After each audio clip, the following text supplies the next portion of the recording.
A lockdown. Hey guys, it's Tragic Owen here, and today we'll be talking about Call of Duty Ghosts coming out later this year. So, a brief introduction about this: it's the next Call of Duty in the series, and Infinity Ward is the developer for Bravo lockdown. this new game. So, I'll start out by talking about the guns. And the two SMGs that I know are returning are the Chris Vector, and I never really understood why they add words to guns. It's not like us Call of Duty fans really care about the official names to some guns and one little modification word on a gun, and they could just call it the Vector, but whatever. So that's kind of also how they added Evo to the Scorpion. Whatever. And then we know the UMP is returning, which was really good in Modern Warfare 2, and was okay in Modern Warfare 3. So the assault rifles that we haven't seen before are the 300 AAC Blackout Honey Badger and the CZ-805 Bren, the ARX 160, and the APS Underwater Assault Rifle. So, underwater assault rifle. I think this is only going to be for campaign, because if it were for multiplayer, that would be just stupid, because then you'd have to hide underwater the whole map and the whole game. And usually when you are underwater in the previous Call of Duties, you just die, so I don't know, that might be a new modification to this game, but I don't know, we'll have to see. And so the SMGs that we're returning, I noticed for all from Modern Warfare 2, which is kind of weird.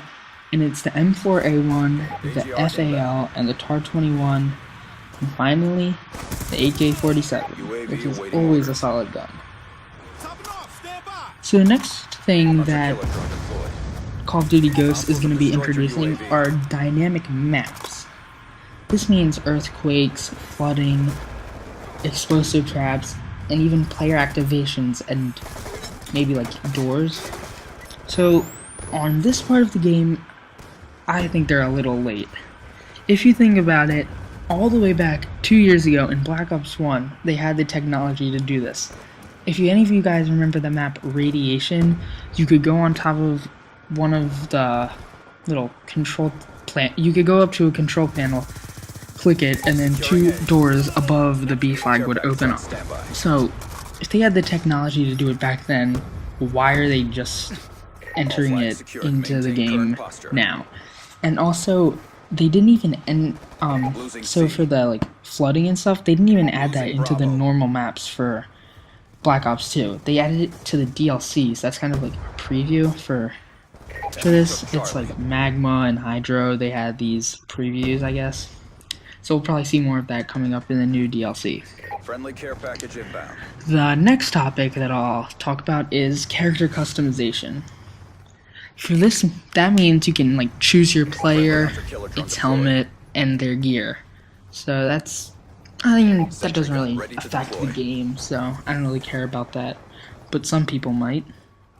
And right here in the gameplay, you'll see I die right off my AGR, get sniped. That kind of sucks. So the new features to Call of Duty Ghosts. They claim that there are new guns that we have never seen before, but from the gun list I just read you, there are plenty of guns that we've already seen before, so I don't know what they're talking about there. You can supposedly hurdle walls when you're running fast. You can just jump right over them, but I don't think that's anything special either, because I've heard, I'm not a Halo fan, but I've heard that you've been able to do that in Halo, I think it is. I think that's the game that you've been able to do that for a while in. Another feature is you're allowed to lean or peek around a wall, and I don't think that's going to be too overpowered, but that sounds a little campy, I think. You'll also be able to do a sliding feature, which sounds like it's going to be the opposite of a dolphin dive, kind of. I mean, maybe when you're running and then you press B or something, you'll just start sliding and you'll be able to shoot, which is okay, whatever. There's gonna be new lighting in this game, so I guess that means that there are gonna be better shadows and stuff. Good And job, then agents. also, Get ready you'll for be the able to next have a round. dog, I read, which I think might only be in the campaign, because if you're allowed to have that in multiplayer, it could get pretty overpowered, I think. You'd be able to just say, hey dog, go get them, while they're all spawned, and I don't know, that could be kind of weird. I hope that's only in campaign, or else that'd just be, I don't know, that'd be weird. Guardian And ready for then deployment. also the graphics, which has to do with the Xbox One, I think. But like it showed in the preview when they introduced Call of Duty Ghosts, it showed hair on the guy's arms and like his scars. Which I mean it's pretty cool. That's nice to be able to see that, I guess. Who really cares about hair on a guy's arms? And yeah, so that's pretty much all I feel like covering about Call of Duty Ghosts. We'll probably upload some more stuff about that on this channel coming up throughout the summer when we receive more information. But one thing I've been wondering about Call of Duty Ghosts is if the maps will be close together like the Black Ops 2 maps, which was SMG dominant, or if they'll be more spread out. I really hope it's a mix in between, because Securing Alpha. this game, right when it came out, the PDW was just really overpowered. A lockdown. And that is what I'm using in this game, was the PDW. And as you can see, I was a first prestige here, so this was like right when the game came out. Like, this was one of my first good gameplays, and I remember this was my first ruthless and my first game that I got over 50 kills. So yeah, this was an early game when the PDW was still a great gun. Now, not so much. Friendly UAV So, inbound. onto the Xbox One. The Xbox One, it's gonna be good. I'm probably gonna get it, and I think the reason I'm going to get it over the PS3 is, for one, I have an Xbox 360 right now. UAV on Two, standby. most of my friends will probably be getting it, which is a good judge of which gaming console you should get. Sentry gun Get ready what for your friends deployment. have. Trust me on that one. And then three, Securing B. it has the partnership first to get the DLC, so we won't have to wait a month like the PS3 does currently. Because we all know PS3 people hate having to wait for that a whole month after we've basically gotten bored of the maps. They're just getting them.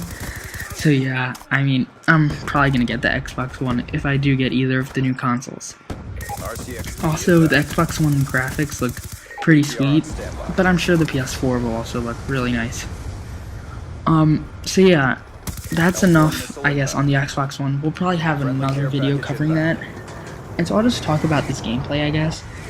AGR inbound. It's a gameplay on Meltdown, obviously, and I'm running UAV, care package, and AGR. Killer drone deployed. It's funny because the PW and the AGR are both pretty much ruined now. No one ever uses them anymore because, Securing Alpha. well, the PW isn't ruined. I think that it's still a solid gun, but some people just don't use it anymore because it just doesn't have that much damage. But it's still an okay gun, I guess. The AGR just gets destroyed by 2 EMP grenades, so that's just pointless to use now. You just run a stealth chopper instead. So I mean, both of the things that do well for me in this game are pretty much out of the game. So yeah, as I said, I get my first Ruthless right there, which is pretty cool. I mean, Ruthlesses aren't super easy to get. And I died twice off AGRs, so this game could have been probably around 70 kills, which is pretty good for me. And yeah, this was around when the game came out, so I wasn't really know what I was doing, even though I've been playing Call of Duty for a long time. So yeah, this game is about ending, and yeah, my final score was 52 kills, and yeah, I'll come up on the screen in just a second, but yeah, I didn't have that many deaths. It was a pretty good game. So yeah, thanks for watching. Yeah, 52 and 6. Please subscribe and like. Thanks.